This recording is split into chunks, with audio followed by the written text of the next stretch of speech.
Guys, welcome to our YouTube channel, and today we are going to learn how to enable political contents on Instagram. Let's get started. So if you want to enable political contents on Instagram, so to do that what you have to do is follow some easy steps.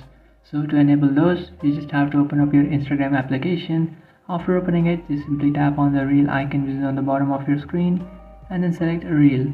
So after selecting it, you will find the three dotted icon which is on the bottom right corner of that reel.